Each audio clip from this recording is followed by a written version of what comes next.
پاکستان کے لیے اچھی خبریں سامنے آنا شروع ہو گئی ہیں۔ عمران خان نے اپنا ایک وعدہ اور پورا کر دیا۔ الیکشن کمپین کے دوران عمران خان نے کہا تھا کہ باہر سے لوگ اس ملک میں نوکریاں تلاش کرنے آئیں گے۔ نوکریاں اس وقت ہی پیدا ہوں گی جب پاکستان میں کاروبار کرنے کا ماحول سازگار ہوگا، سرمایہ کار اس ملک میں اپنا سرمایہ انویسٹ کرے گا اور یہاں انڈسٹری لگے گی۔ عالمی بینک کی سالانہ رپورٹ میں پاکستان کاروبار میں آسانی کے حوالے سے 28 درجے بہتری کے ساتھ 136 سے 108ویں نمبر پر آ گیا ہے۔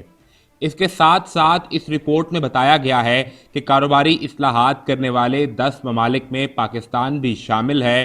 اس سے بھی زیادہ خوشی کی بات تو یہ ہے کہ ایک سال کے دوران کی جانے والی اصلاحات میں پاکستان نے دنیا کی ابھرتی ہوئی معیشت یعنی بھارت کو بھی پیچھے چھوڑ دیا ہے۔ اس اہم سنگ میل پر وزیر اعظم عمران خان اور ان کی ٹیم مبارکباد کی مستحق ہے۔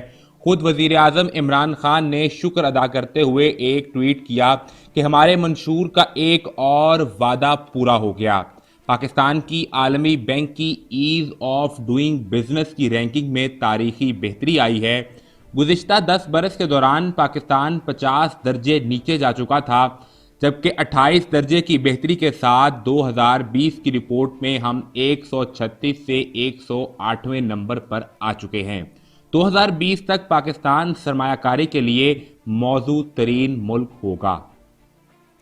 ناظرین، یہ وہی اصلاحاتی پیکج تھا جس کا عمران خان نے الیکشن کے دوران وعدہ کیا تھا اور حکومت میں آ کر سخت فیصلے کرنے پڑے تاکہ عالمی رپورٹس میں پاکستان کی پوزیشن کو مستحکم کیا جا سکے۔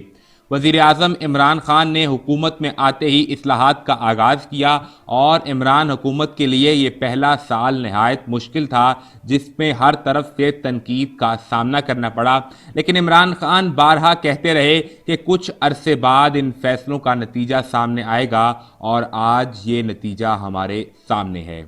عمران خان نے سب سے پہلے SCCP، FBR اور آن لائن سسٹم میں بہتری لانے کے لیے اقدامات کیے، جس کے نتیجے میں معاشی استحکام کے عالمی جریدے بلومبرگ نے پاکستان کو اہم ممالک کی فہرست میں شامل کر لیا۔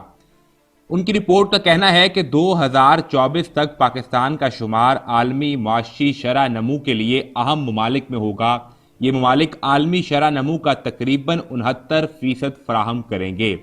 اس رپورٹ میں یہ بھی بتایا گیا کہ 2024 تک پاکستان کا شمار معاشی ترقی میں حصہ دار 20 ممالک میں ہوگا۔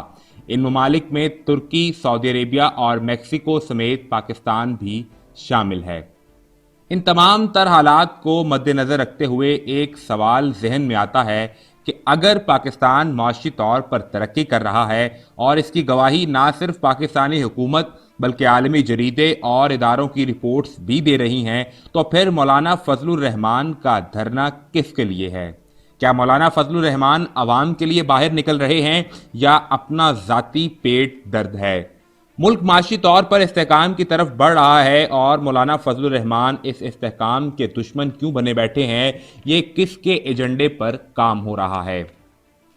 واضح ہے کہ یہ انہی طاقتوں اور قوتوں کا ایجنڈا ہے جن کے ساتھ مولانا فضل الرحمان کی تصاویر موجود ہیں۔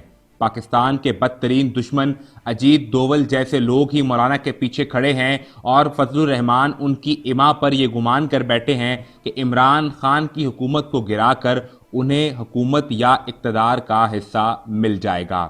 لیکن ان کو یہ یاد رکھنا چاہیے کہ اگر اس دفعہ دشمن عناصر کامیاب ہوئے تو پھر حکومت گھر نہیں جائے گی بلکہ یہ نظام ہی گر جائے گا اور مولانا سمیت کسی کے ہاتھ میں کچھ نہیں آئے گا۔ لہٰذا ہم سب کو اپنے ذاتی بغض اور مفاد کو بھلا کر ملکی مفاد اور ترقی کے لیے کام کرنا ہوگا اور اس کے ساتھ ساتھ کشمیر کی آزادی کے لیے کوشش کرنی ہوگی۔ رہی سیاست کی بات تو الیکشن تک انتظار کیجئے اور الیکشن کے سیزن میں بھرپور سیاست کیجئے، کسی کو کوئی اعتراض نہیں ہوگا۔ اللہ پاکستان کا حامی و ناصر